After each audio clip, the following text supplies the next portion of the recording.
What's going on, everyone? Welcome into the Broncos Breakdown. Before we get into today's show, it's the off season, so we're going to try and keep things a little more engaging here. I want to have a little trivia game with you, so let me know in the comments who scored the first touchdown of Super Bowl 50. Stay tuned for the whole video because at the end I will reveal the answer. But with that, let's get into today's show.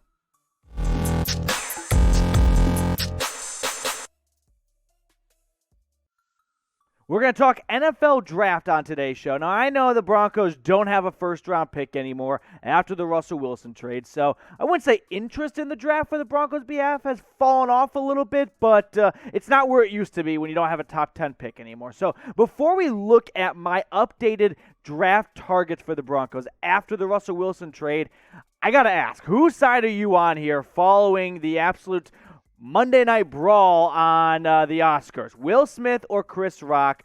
Whose side are you riding with? I'm going with door number 3 of I don't even know the Oscars were on until they started throwing hands, so I really don't care. But I'll play devil's advocate and go with Will Smith.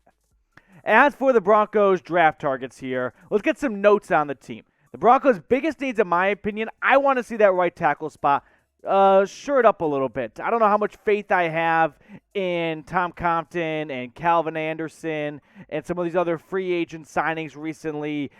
Edge is an important position as well. Even though they signed Randy Gregory, you got to get after the quarterback, especially when you play with Mahomes and Herbert and all these other great AFC quarterbacks.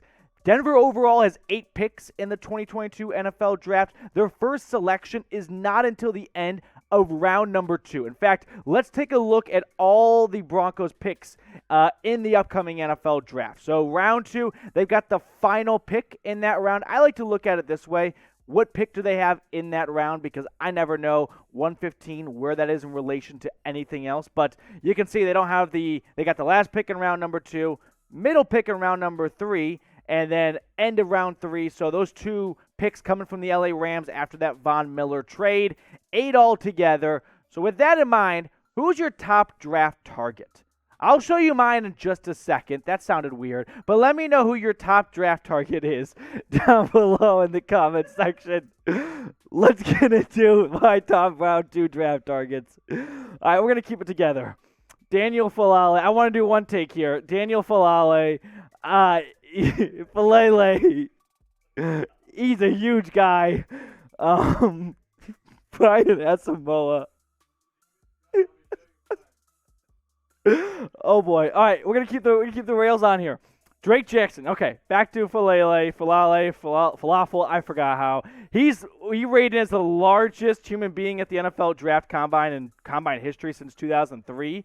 So the idea of just getting someone like that is pretty tempting. Asamoah is a very versatile linebacker. He's super athletic. He kind of fits the trend that NFL teams are going of not having your 3 boxy off-ball linebackers, but getting guys who can play a little safety and who can rush the passer as well. Drake Jackson, super young, raw talent out of USC, so he could be maybe you kind of take a flyer on him. Troy Andersen out of Montana State. There's just something about every draft you get someone from one of these small, like, Western colleges or like D2, and you're like, he's got to be good if everyone's talking about him, because how else do you get notarized if you come out of Montana State? Nicholas Petit-Frere, just a little inconsistent for my liking. Draft expert here at Chat Sports, Tom Downey, liked Frere a lot, but just wants to see him put it together more consistently. Overall, my top guy is Daniel Faalele, the offensive tackle out of Minnesota, originally from Australia. Weighed in at 384 pounds, stood tall at 6'8" at the NFL Combine, the biggest of anyone there. I'd like to see the Broncos just get 2 great tackles to help Russell Wilson in his new team and not have him repeat what his issues were in Seattle, which was getting sacked a ton. Having said all that, I'm a big believer after the first round, get the best player available. I mean, if there's a good quarterback out there, and this year there's not, but still, you just get the top talent because Denver doesn't have glaring needs, right? This is a pretty well-rounded roster. So don't say, well, we need an edge rusher. There's not many good ones out there, so we'll force this pick instead of taking a really good corner or linebacker, whatever it may be. I'm a big believer. Take the best player available after the first round. Use the first round to address your biggest need. After that, unless it's like a really wacky position that you don't need to help at, take the BPA. I want to thank everyone who has subscribed to the channel here. We reached 7,000 subscribers over the weekend, so this is a shout out to everyone that subbed. Appreciate all of you, but we're not stopping here. Next goal, I want to get to 10K by week 1. That may be a bit ambitious, but 3,000 subs in that time, I think we can do it. So if you're coming across this channel for the first time and you're looking for free Broncos content, make sure you subscribe today. Moving on to round 3.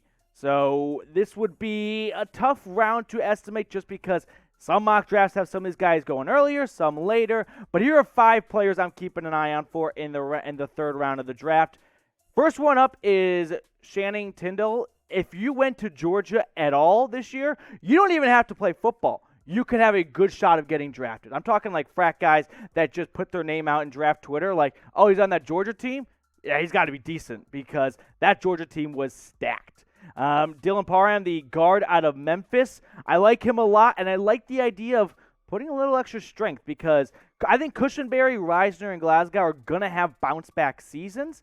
But I also like the idea of, putting a little competition at those interior offensive line spots because they weren't perfect or really close to it in 2021. Chad Muma went to Wyoming. I lived in Wyoming, so he got to make the video. So shout out to you, Chad.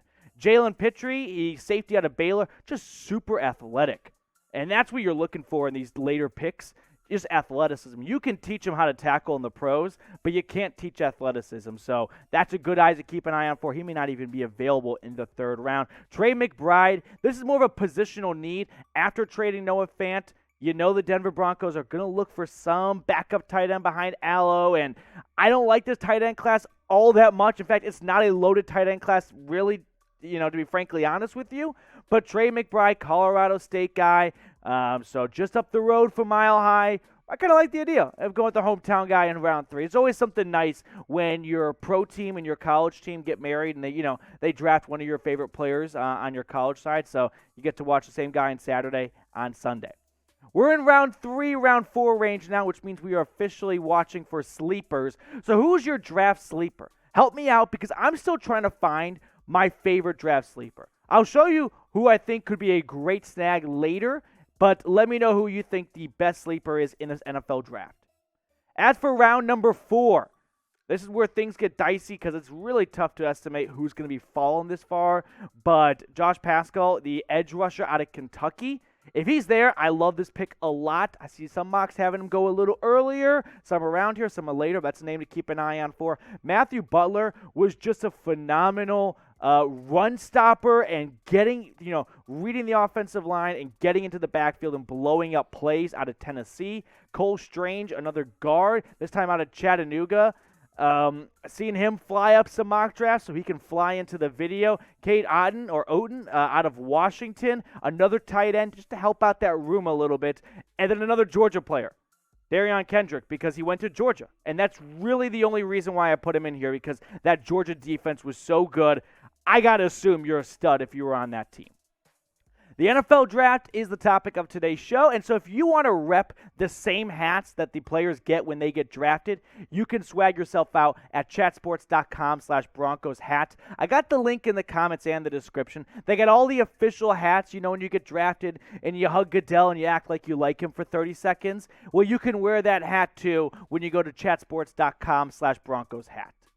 Moving on to the end of day 3, my top draft targets, rounds 5 through 7. Zach Tom, an offensive tackle out of Wake Forest. If the Broncos opt not to address that tackle need early in the draft, here's a good late day 3 guy they can, get a pick on and see if he can produce early in camp. Dameon Pierce, I have my first of 2 running backs now because the Broncos have not signed anyone, and it looks like they're content with rolling with Javonte Williams and Mike Boone. I don't know how much faith I have in Boone actually getting some serious RB2 numbers, so let's bring some competition in. Alontae Taylor would be a great special teams type of player, but also just an aggressive corner. Hassan Haskins out of Michigan. Boss went to Michigan here at Chat Sports, so I couldn't say I'd have a job tomorrow if I didn't include at least one Michigan player. And then finally, my favorite player in the draft, it's the punter out of San Diego State. You did not hear that wrong. Matt Araiza, I think I got it right. Listen, Sam Martin, no offense to you, but this guy is playing a whole different game. If you took his numbers and put him in the NFL last year, he'd be the number one punter in the NFL by a mile. The guy's got an absolute cannon for a leg, and the biggest knock is he doesn't have much control.